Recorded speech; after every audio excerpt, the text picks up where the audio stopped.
नमस्कार दोस्तों, कैसे हैं आप सब लोग।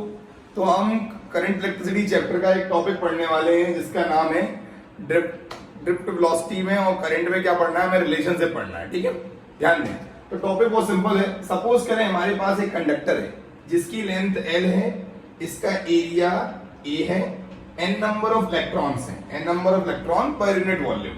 कंसीडर देख लें पहले इसका। हमने एक कंडक्टर लिया, कंडक्टर के अंदर n number of electron per unit volume, तो n की यूनिट क्या होगी, पर मीटर क्यूब। क्या होगी, पर मीटर क्यूब। ठीक है, और इसमें इलेक्ट्रॉन्स हैं। वॉल्यूम क्या होगा इसका, वॉल्यूम होगा एरिया इनटू लेंथ, होगा वॉल्यूम एरिया इनटू लेंथ। अब ये बताओ इसके अंदर चार्ज क्या होगा, total charge enclosed in the conductor, total charge enclosed in the volume of conductor, in the volume of conductor, volume of conductor कितना होगा चार्ज, ये होगा मेरा Q इज इक्वल टू, ये बताओ n नंबर ऑफ इलेक्ट्रॉन्स होंगे, ठीक है, in the volume NeL, n number of electron. ध्यान दो, n का यूनिट क्या है, पर मीटर क्यूब, इसकी यूनिट क्या है, पर मीटर क्यूब, और चार्ज की यूनिट क्या है, कूलम। क्लियर, ध्यान दें, क्लियर है। तो अब देखें हमारे पास, देखो n की यूनिट समझो, पर मीटर क्यूब, इसकी यूनिट क्या है, मीटर क्यूब। मीटर क्यूब क्या हो जाएगा, कैंसिल हो जाएगा, दैट्स व्हाई क्या बचेगा, चार्ज बचेगा। क्लियर है सबको। देखें तो हमने क्या लिखा है फॉर्मूला, हमने फॉर्मूला लिखा है Q equal to N into EAL, NeAL। Clear है क्या। अब एक काम करो, इसको मैं टाइम से डिवाइड कर लेता हूं। मालूम है करंट की डेफिनेशन क्या होती है, current is defined as rate of flow of charge या charge flowing per unit time. Divide कर दो उसको, I इक्वल टू क्या हो जाएगा, NeAL डिवाइड बाय T। तो लेंथ अपॉन टाइम क्या होता है, velocity. That's why I is equal to क्या हो गया, NeA VD। VD is the drift velocity. क्या रिलेशनशिप है, I equal to NeA VD। ध्यान दें एक चीज का कि अगर हम VD की बात करें तो VD क्या हो जाएगा, I अपॉन NeA। ठीक है, मैंने कल की क्लास में बताया था कि ड्रिफ्ट वेलोसिटी एरिया पर डिपेंड नहीं करती, लेकिन अगर करंट कांस्टेंट है, if I is equal to constant, अगर करंट कांस्टेंट है तो ड्रिफ्ट वेलोसिटी क्या होती है, एरिया के इनवर्सली होती है। क्या होती है, अगर करंट कांस्टेंट है ड्रिफ्ट वेलोसिटी क्या होगी, एरिया के इनवर्सली प्रोपोर्शनल होगी। ठीक है एवरीवन, सबको समझ में आ रहा है अच्छे से, बिल्कुल मन लगा के पढ़े, कोई दिक्कत नहीं आने वाली, और टॉपिक तो आपको एकदम ओरली हो जाएंगे। ठीक है, ध्यान दें, relation between current and drift velocity पढ़ रहे थे। कंडक्टर है, कंडक्टर की लेंथ L है, n नंबर ऑफ इलेक्ट्रॉन है, A इसका एरिया है, ठीक है, और VD equal to I upon NE है। ठीक है, अब मैं एक रिलेशन प्रूव कराने वाला हूं आपको, अभी इससे ओम्स लॉ प्रूव कर दूंगा। क्या करूंगा, ड्रिफ्ट वेलोसिटी वाले टॉपिक से मैं ओम्स लॉ प्रूव करूंगा। तो कैसे प्रूव करता हूं, ध्यान दो। I का फॉर्मूला क्या होता है बेटा, NeA VD होता है। क्या, I का फॉर्मूला है NeA VD। Clear, I is equal to NeA VD। एक काम करें, इसमें VD की वैल्यू पुट करते हैं। करो वैल्यू VD की वैल्यू जल्दी पुट। देखो क्या हो जाएगा, I इक्वल टू NeA और VD की वैल्यू होती है EV टाउ अपॉन ml। होता है क्या, कल पढ़ाता हूं मैं। एक चीज ध्यान दो, इसको मल्टीप्लाई कर लो अंदर, Ne square AV tau upon ml। ठीक है, V इक्वल टू IR बनाना है मुझे, ध्यान देना यहाँ पर। V इक्वल टू क्या बनाना है, V इक्वल टू IR बनाना है। तो V is equal to ml upon Ne square A tau into I। This is the value of R। R क्या होता है, रेजिस्टेंस। R क्या है मेरा यहाँ पर, रेजिस्टेंस की वैल्यू। तो रेजिस्टेंस किस पर डिपेंड करेगा, लेंथ पर, एरिया पर, टेम्परेचर पर। ठीक है, ये सारी बातें अभी हम देखते हैं। इससे आगे चलते हैं, थोड़ा सा मैं इसको रफ कर लेता हूं। ठीक है, बहुत सिंपल सा टॉपिक है एकदम, कोई टेंशन की बात नहीं है। फॉर्मूला क्या है, I equal to NeA VD, और हमने VD की वैल्यू पुट कर दी। VD is the drift velocity. ध्यान दो, तो V प्रोपोर्शनल टू क्या हो जाएगा, I हो जाएगा। ओम्स लॉ प्रूव हो गया।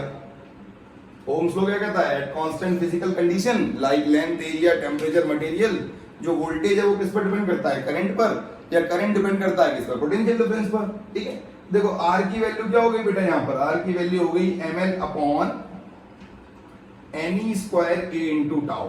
क्लियर है। देखो यहां समझो, क्लास 10th में आपने एक चीज देखी होगी कि रेजिस्टेंस लेंथ के डायरेक्टली होता है, एरिया के इनवर्सली है, ठीक है, टेम्परेचर के क्या है, डायरेक्टली है। ये सारी बातें आप यहां से प्रूव कर सकते हैं। ठीक है, अब एक चीज देखो, ये बताओ रेजिस्टेंस का एक फॉर्मूला था rho L Y D terms में, rho L upon A is equal to M L upon N E square A into tau.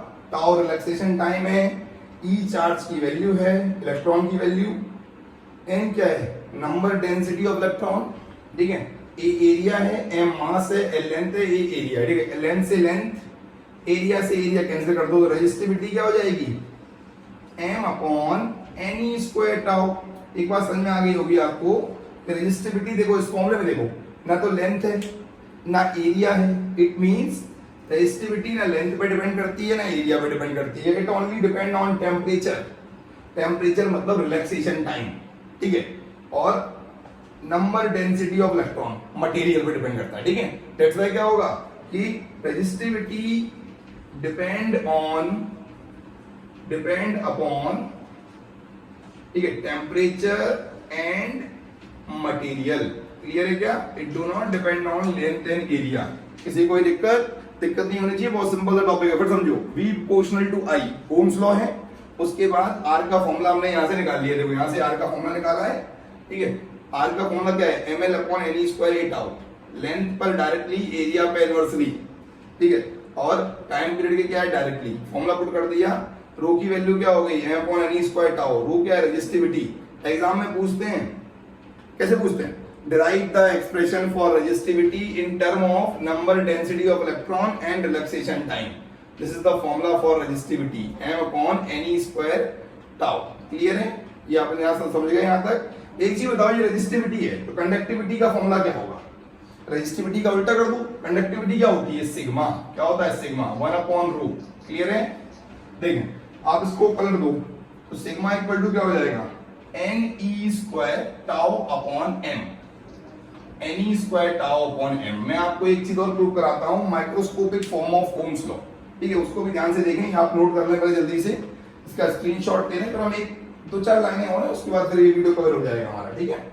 V किस पर डिपेंड करता है I पर, रेजिस्टेंस किस पर डिपेंड कर रहा है, देखो लेंथ पर डायरेक्टली है, area inversely, temperature relaxation time के इनवर्सली और टेम्परेचर के डायरेक्टली है, n पर डिपेंड करता है, मटेरियल पर भी डिपेंड करता है, ठीक है। हटा रहा हूं उसको।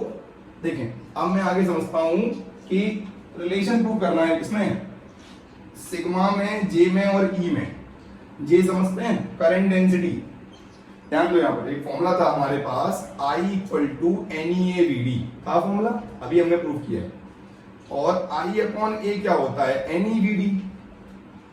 I upon A is J means current density, Ne VD की वैल्यू क्या होती है EV टाउ अपॉन ml, ठीक है। एक काम करो EV नहीं लिखो, E टाउ बाय ml, ठीक है। चेक करो उसको, J equal to N E square tau by m into E। Clear? और ये वैल्यू किसकी है, देखो ये वैल्यू है सिग्मा की। सिग्मा क्या हो जाएगा J is equal to sigma E। आप लोगों का जो प्यार और जो आशीर्वाद मिल रहा है चैनल को, उसके लिए बहुत शुक्रिया, ठीक है। आप लोग बहुत हेल्प कर रहे हैं हमारी, ठीक है। J equal to sigma E, आप ऐसे ही लाइक और शेयर करते रहें, चैनल ये बहुत ग्रो करेगा और सब कुछ आपको फ्रीली अवेलेबल होगा, सारा कंटेंट फ्री मिलेगा। J equal to sigma E, ठीक है। इसको क्या बोलते हैं, this is known as microscopic form of Ohm's law, ठीक है, microscopic form of Ohm's law. Clear है क्या? फिर से देख लो एक बार। सबसे पहले ये क्या है करंट डेंसिटी, क्या है ये करंट डेंसिटी, ठीक है, करंट डेंसिटी, ठीक है, करंट डेंसिटी है ये, और I इज इक्वल टू क्या हो जाएगा NeAVD। करंट किस पर डिपेंड कर रहा है नंबर डेंसिटी ऑफ इलेक्ट्रॉन, ठीक है, ये सब सारे पॉइंट्स से। I अपॉन ए क्या होता है J को बोलते हैं करंट डेंसिटी है, ठीक है। करंट एनी पुट कर लो value J equal to sigma, it is the relationship between current density, conductivity and electric field, ठीक है। थैंक यू एवरीवन, ऐसे ही प्यार बरसाते रहें, धन्यवाद।